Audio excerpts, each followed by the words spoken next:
Irmãos, parece que a sociedade brasileira foi virada do avesso. Como que a gente vai entender?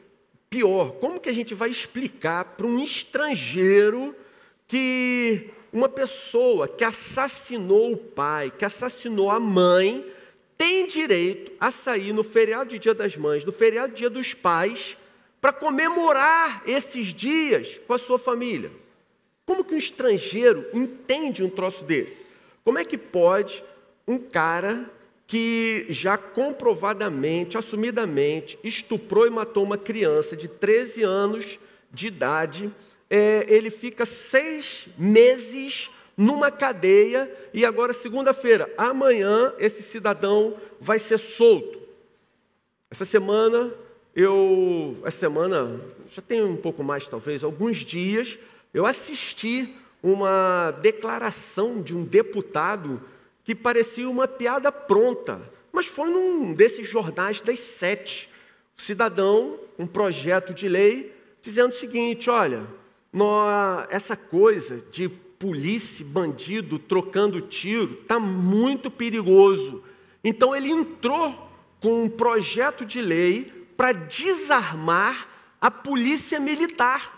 Ele falou assim: olha, já que a gente não vai conseguir desarmar o bandido, e essa coisa de trocar tiro, bandido e polícia, está perigoso demais, vamos desarmar o policial.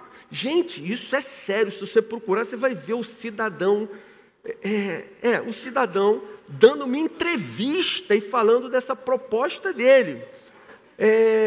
Cara, você acredita que no Brasil, um presidiário, um bandido julgado, condenado, ele faz jus à assistência jurídica grátis? Mas você sabia que se um policial precisar de advogado, ele não tem esse direito?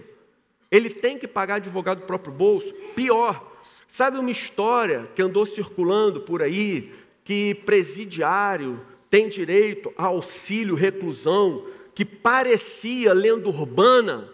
Meu irmão, eu fui procurar, é verdade, está no site do INSS.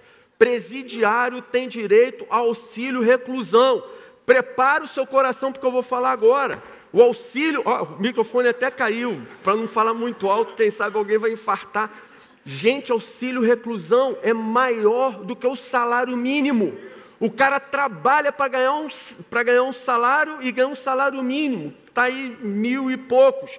O auxílio reclusão é R$ 1.319,18. Que país é esse? Parece que o nosso país está do avesso. Essa semana, um post me chamou a atenção de uma maneira especial. E dizia assim, mais ou menos isso: Pablo Vittar é a mulher do ano. Tammy Gretchen é o homem do ano. Uma família composta por um homem, uma mulher e seus filhinhos é considerado um grupo opressor. Vê?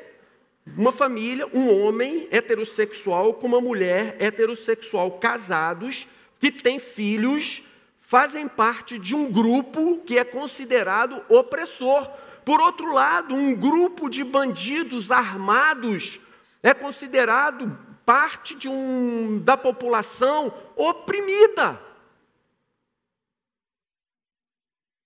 Uma mulher, aparece a foto, defecando em público, é considerado liberdade de expressão. E há pouco tempo atrás, uma menina acariciando um homem nu é considerado uma manifestação artística. No entanto, uma das coisas que mais me incomodou essa semana foi um post do pastor Jonatas, em que ele colocou o seguinte dizer: o cristão que defende o aborto nunca foi salvo, nunca passou por um novo nascimento. Claro que não foi o post do pastor que incomodou, mas a maneira como algumas pessoas que se declaram a si mesmas cristãs se posicionaram diante dessa afirmação. Como algumas pessoas se levantaram com rancor, com ódio, com argumentos absurdos, hediondos, Pessoas que têm seus nomes em rol de membros de igrejas cristãs, igrejas evangélicas, igrejas protestantes, e que se posicionaram de uma maneira assustadora. Irmãos, a sociedade, ela perdeu o rumo, a sociedade perdeu completamente a referência. Sinceramente, eu entendo o Bolsonaro liderando as pesquisas no país. Acredito que fora desse calor das discussões, das mídias sociais, se você chama num canto alguém que defende arduamente a candidatura do Bolsonaro, a eleição do Bolsonaro, se você pergunta para ele, você crê de fato que Bolsonaro será um grande presidente para o país? Eu acredito que fora daquele calor, a pessoa vai responder com sinceridade que, olha, não sei, não estou seguro, e sendo bem sincero, provavelmente não, eu não acho que seja. Então por que você pensa em votar nele, faz campanha por ele, se empenha por ele e discute com tanto vigor a favor do Jair Bolsonaro? Irmão, sabe qual a resposta que eu encontro? Eu entendo que isso é um voto de protesto, é um pedido de socorro da sociedade brasileira.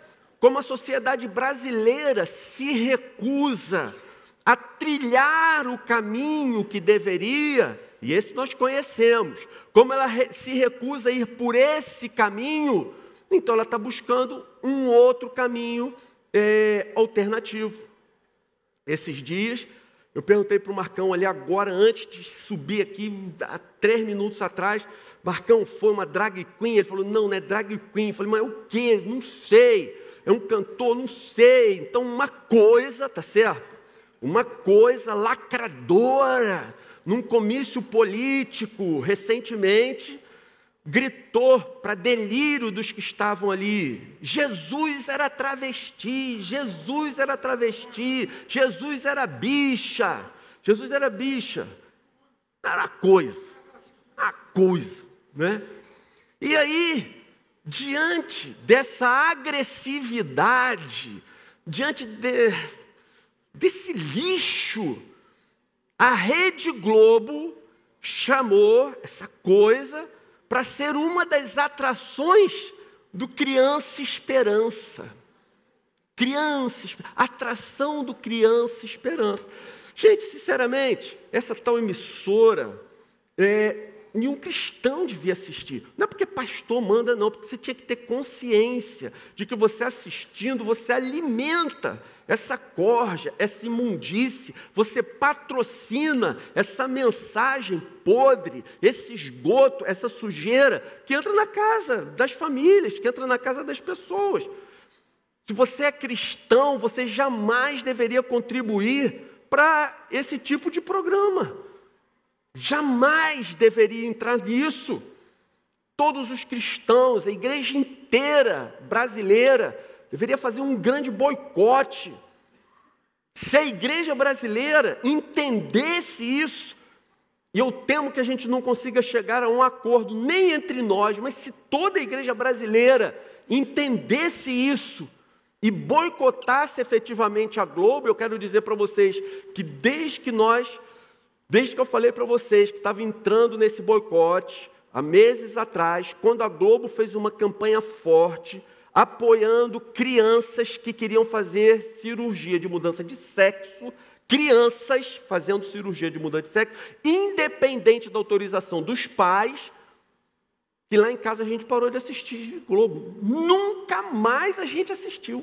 Se eu sei alguma coisa de Globo, é porque eu vejo recortes de vídeo em YouTube, ou os comentários, ou coisa assim. Eles não contam mais com o Ibope lá de casa para coisa absolutamente nenhuma.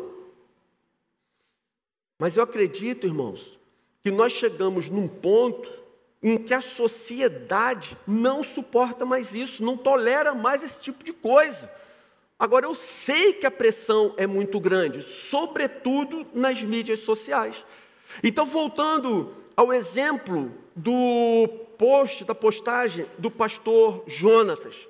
Algumas das pessoas que fizeram a crítica ferozmente, de uma maneira odiosa, nós conhecemos, nós as vimos crescer, nós vimos elas assistindo às aulas de escola dominical, nós as vimos participando de cultos, vimos elas estando em alguns retiros, mas hoje os seus valores estão totalmente degenerados, elas se perderam completamente.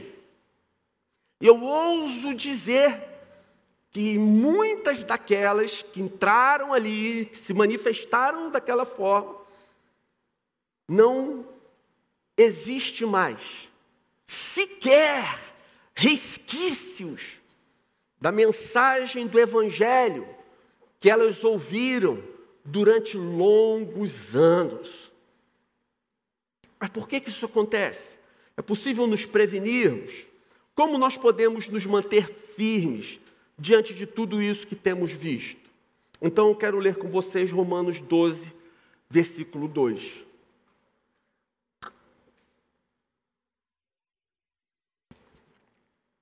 E o texto diz assim: não se amoldem ao padrão deste mundo, mas transformem-se pela renovação de sua mente, para que sejam capazes de experimentar e comprovar a boa, agradável e perfeita vontade de Deus. Eu vou me ater apenas na primeira parte do versículo. Não se amoldem ao padrão deste mundo, mas transformem-se pela renovação de sua mente.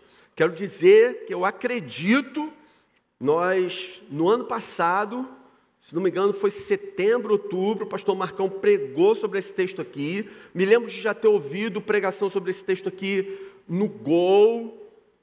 Há alguns anos atrás eu preguei sobre essa mesma passagem, mas eu quero dizer para vocês que talvez nós estejamos vivendo o período da história humana em que esta verdade precise ser pregada com maior veemência, com maior constância.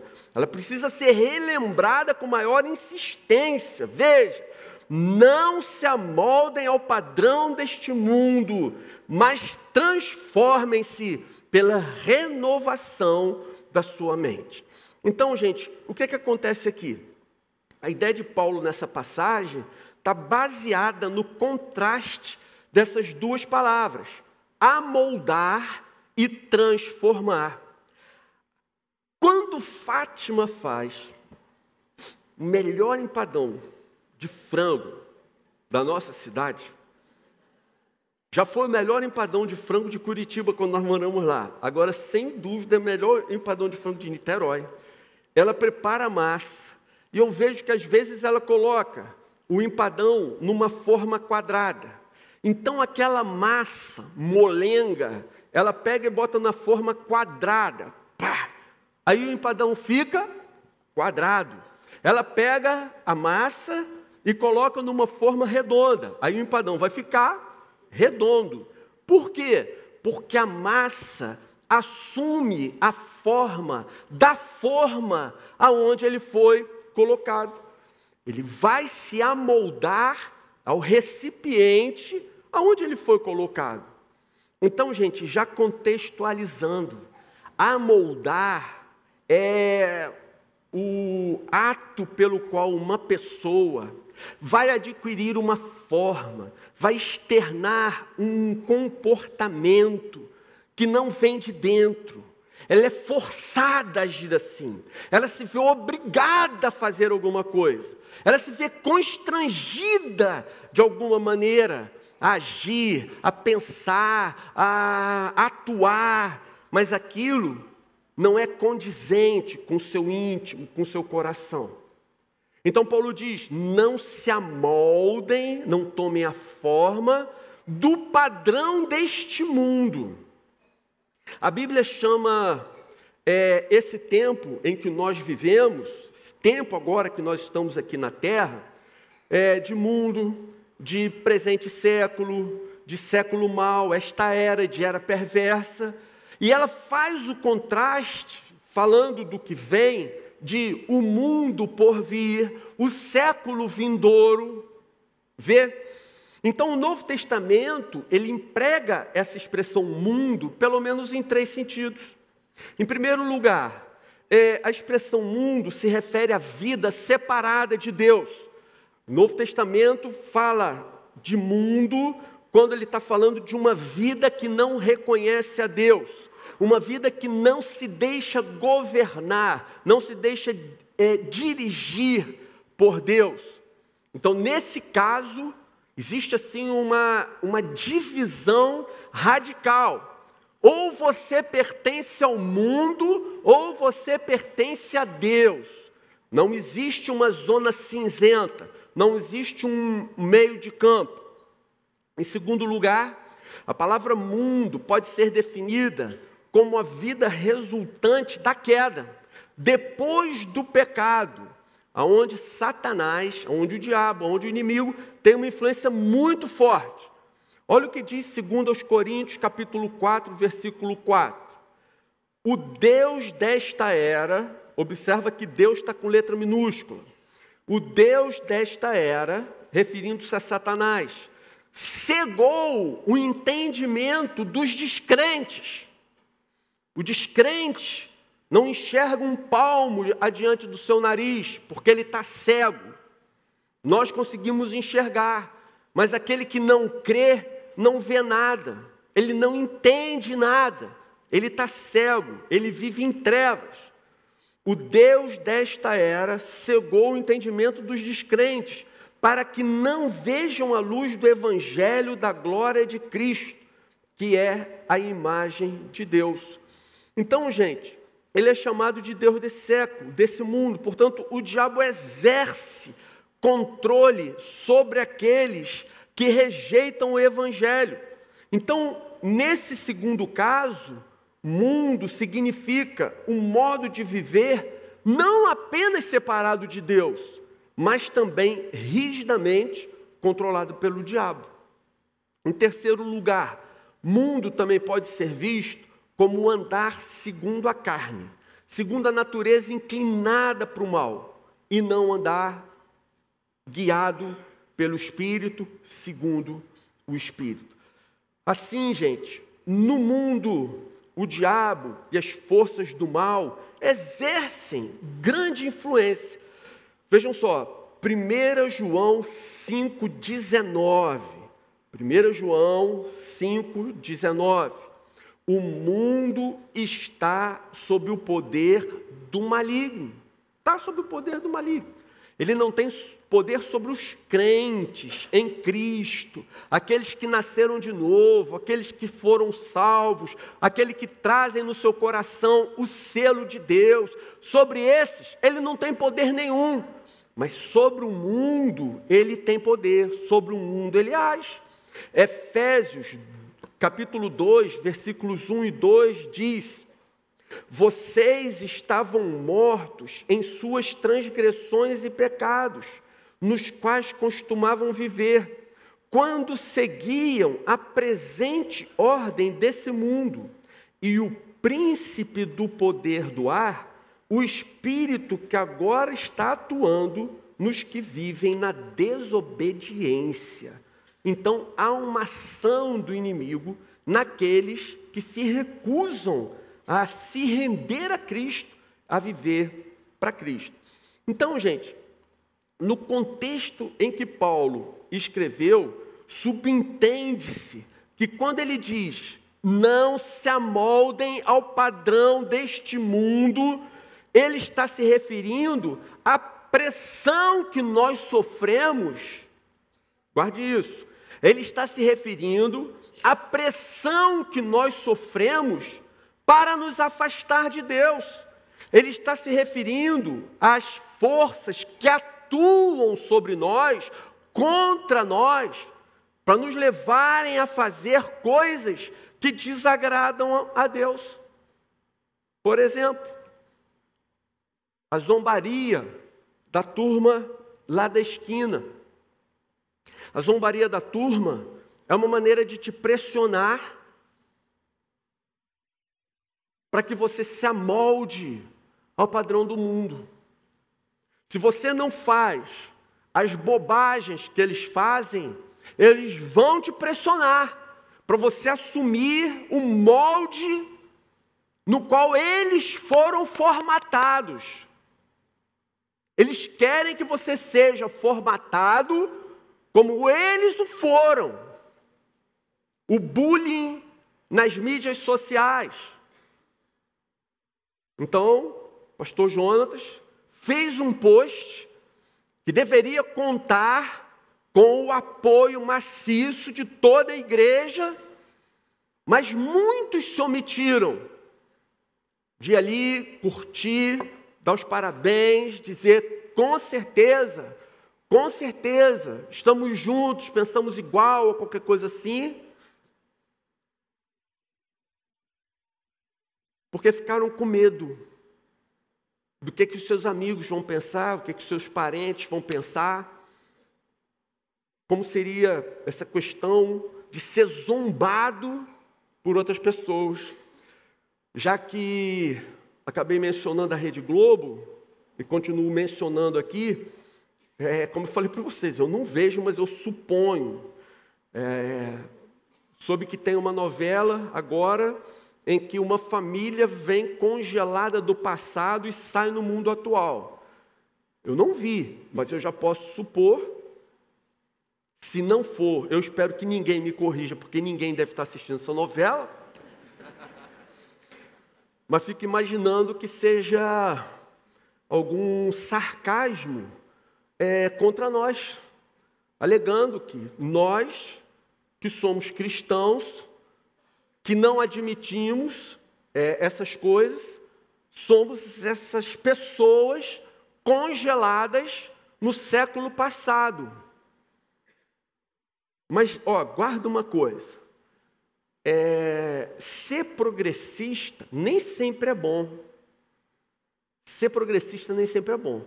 Se de repente você se depara com um abismo na sua frente, é melhor você ser conservador.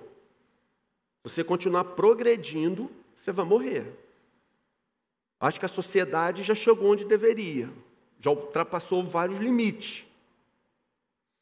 Outras forças externas é o assédio do chefe, o assédio do patrão, a arbitrariedade de militantes travestidos de professores que querem impor um pensamento ideológico em sala de aula. E aí, diante dessas pressões, a pessoa acaba se adequando, se acostumando, se conformando e passa a considerar aceitável, normal, aquilo que antes ela combatia, aquilo que antes ela abominava, mas agora ela convive perfeitamente bem com isso, vai conviver perfeitamente bem durante um longo tempo, até a partir do momento em que ela vai passar a defender as ideias, entre aspas, progressistas. Bem, estamos falando, não se amoldem ao padrão deste mundo, mas transformem-se. Duas palavras que Paulo usa, amoldem-se, amoldar e transformar. Então, gente, transformar, ao contrário de amoldar seria algo passivo, essa massa disforme que é colocada numa forma, pressionada na forma, e ela se adequa àquela forma. Mas a palavra transformar, ao contrário, pressupõe uma mudança na essência, pressupõe uma mudança de dentro para fora. Nesse caso, o cristão, ele vai externar uma transformação que aconteceu dentro de si. É interessante a gente observar que a palavra usada aqui no original, não precisa citar qual é a palavra, mas a palavra no original deu origem à palavra metamorfose. Você já deve ter estudado isso no segundo grau, primeiro grau, não sei mais em que grau que a gente estuda isso, mas quando a gente se refere àquela mudança que acontece com a borboleta.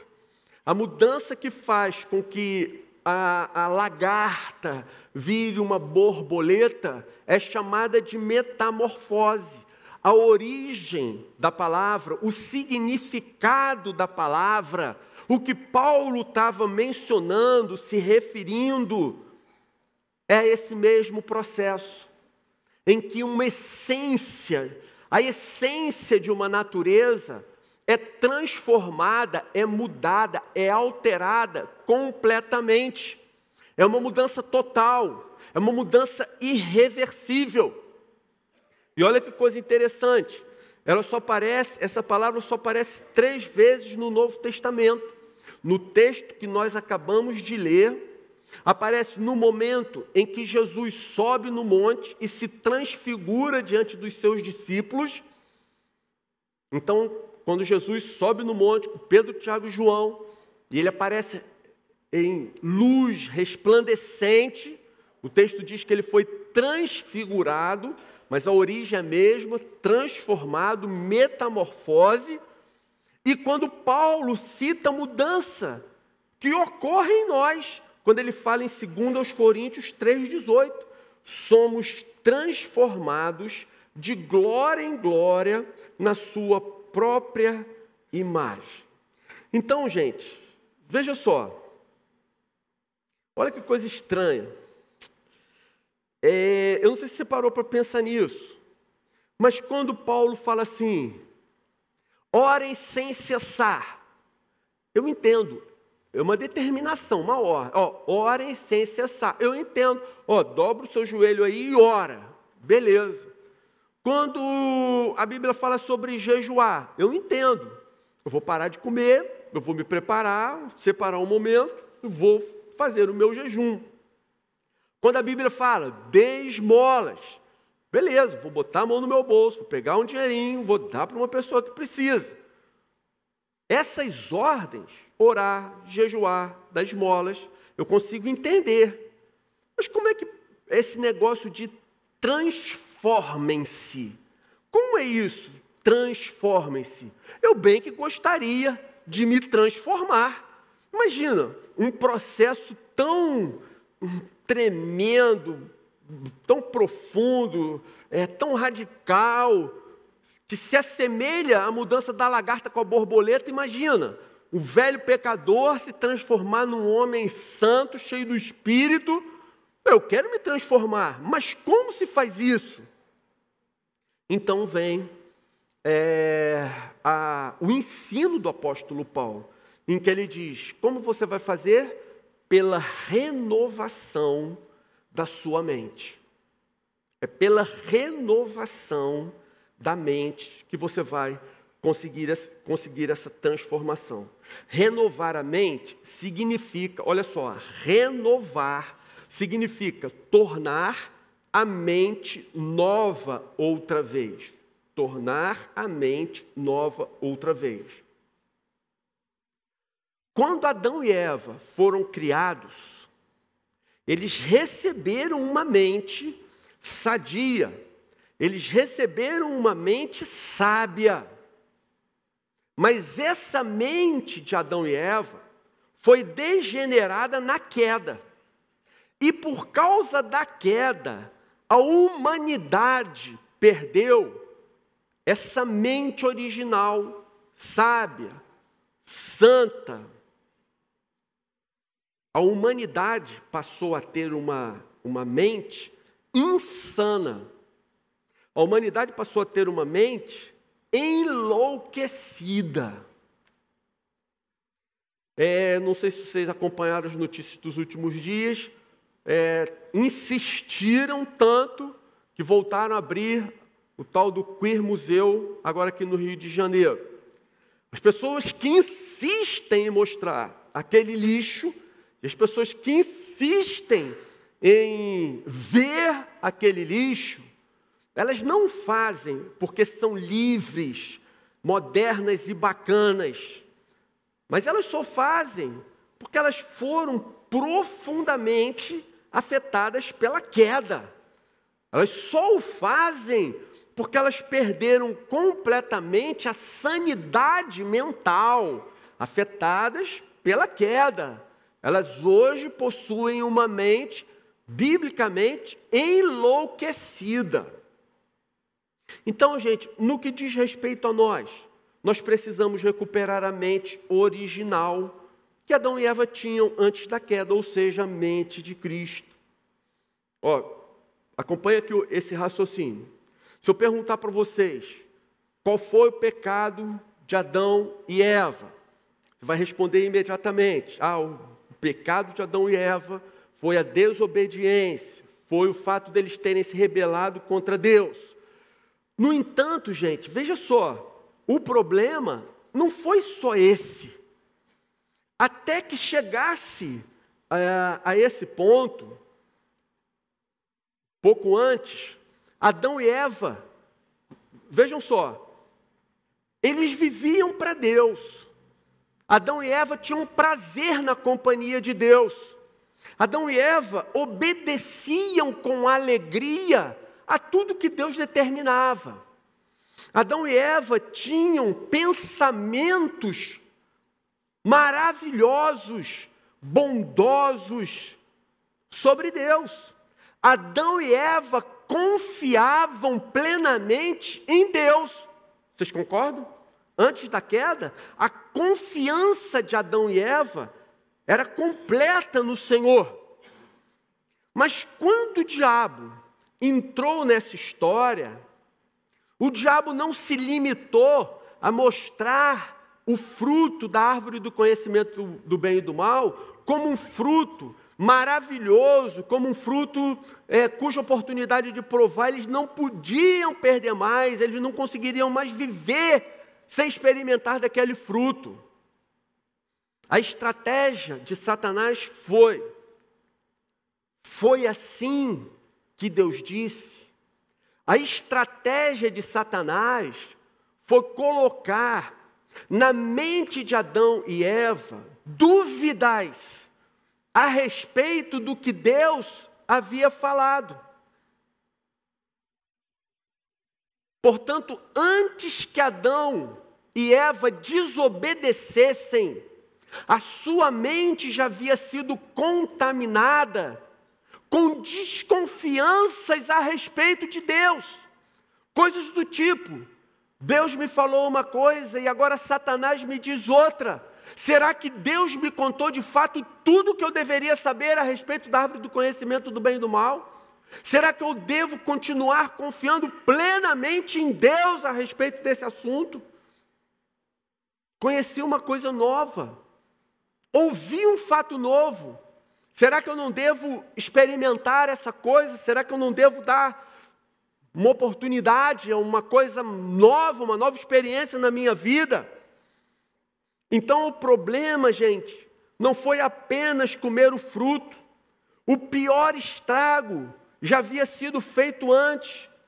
Comer o fruto foi apenas uma consequência de uma terrível mudança que já havia ocorrido em seus corações e em suas mentes para com Deus. O diabo fez com que eles passassem a desconfiar de Deus. O diabo fez com que seus pensamentos em relação a Deus deixassem de ser puros. O diabo fez com que as dúvidas, essas dúvidas malignas, entrassem nas suas cabeças. E eles passaram a duvidar até mesmo da honestidade de Deus. Então, quando nós nascemos, nós herdamos essa mentalidade distorcida.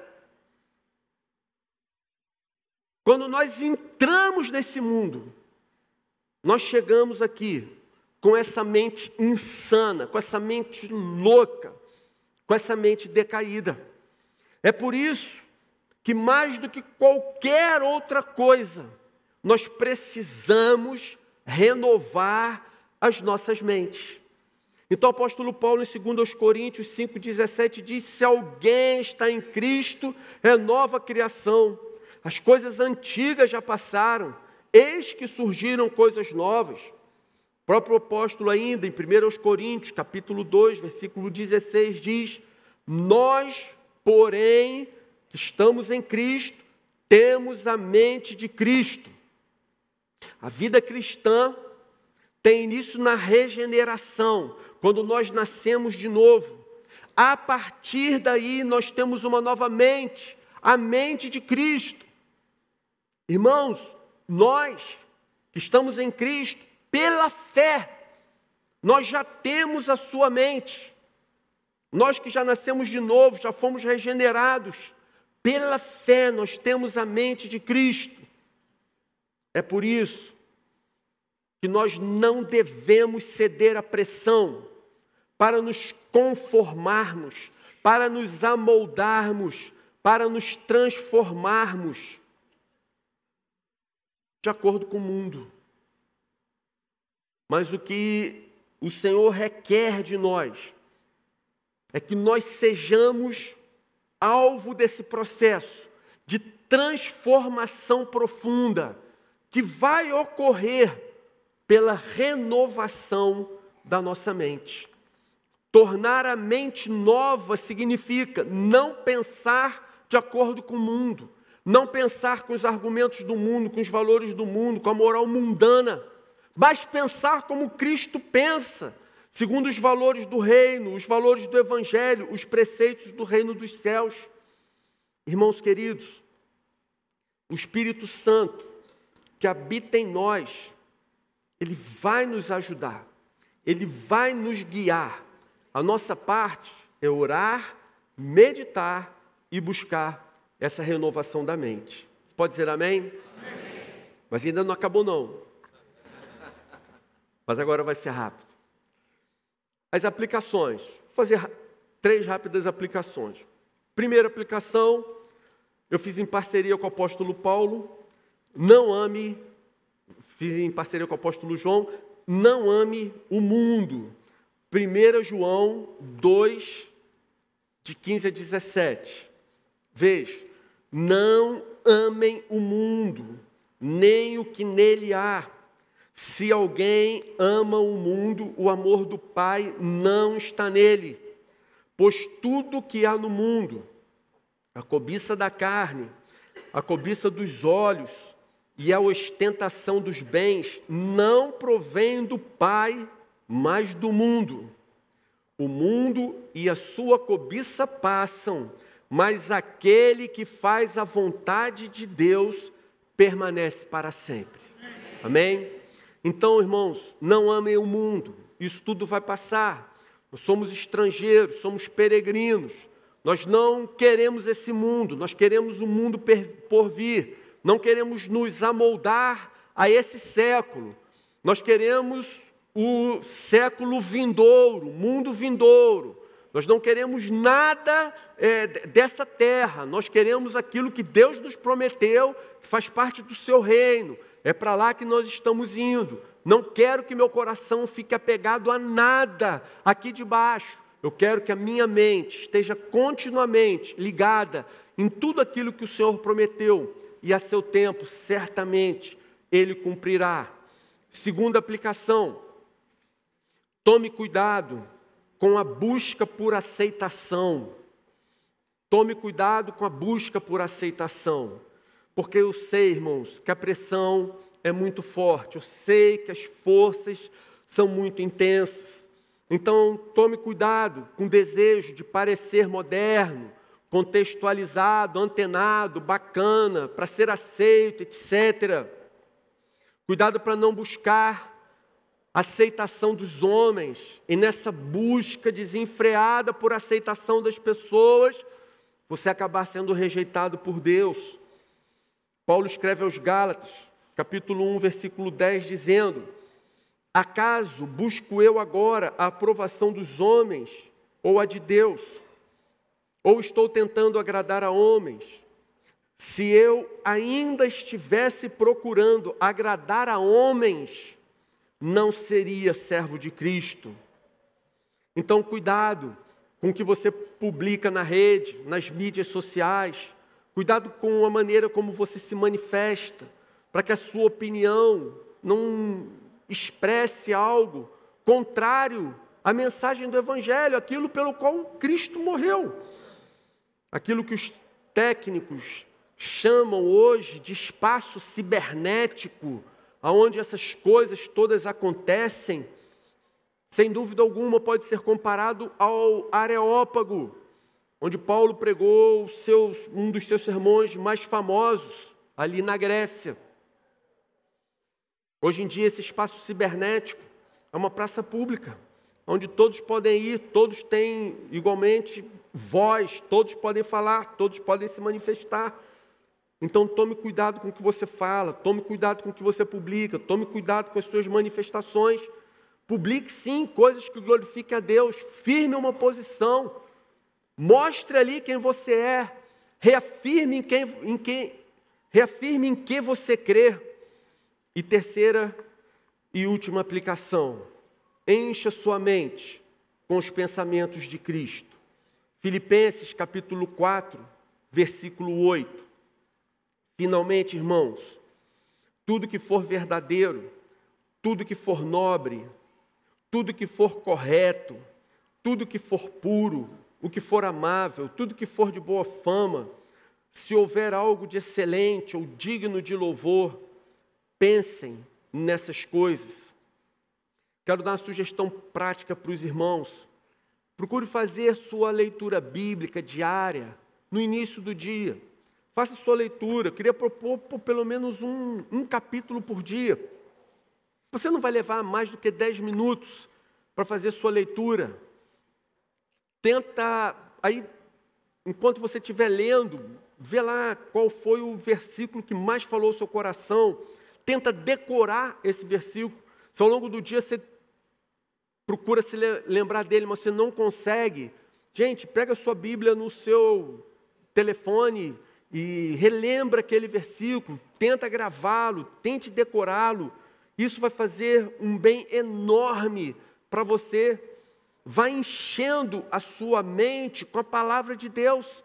Quando você se der conta, você vai ver que grande transformação já ocorreu na sua vida. Então, irmãos, eu quero concluir com o mesmo texto que nós estudamos, com as palavras do apóstolo Paulo. Não se amoldem ao padrão deste mundo, mas transformem-se pela renovação da sua mente, para que sejam capazes de experimentar e comprovar a boa, agradável e perfeita vontade de Deus. Amém, irmãos? Senhor, ajuda-nos a vivermos essa realidade, porque como foi dito aqui tantas vezes, Senhor, a pressão é muito forte, a pressão da sociedade, dos amigos, da família, das mídias sociais, Senhor, dos vizinhos, da esquina, do colégio, do professor, do trabalho. Senhor, a pressão é grande, mas para nós, Senhor, importa agradar antes a Deus do que aos homens. Não queremos nos tornar populares às custas da negação da nossa fé, às custas da incoerência, Senhor, da nossa fé. Então, ajuda a gente, Senhor, dá-nos força, graça, sabedoria.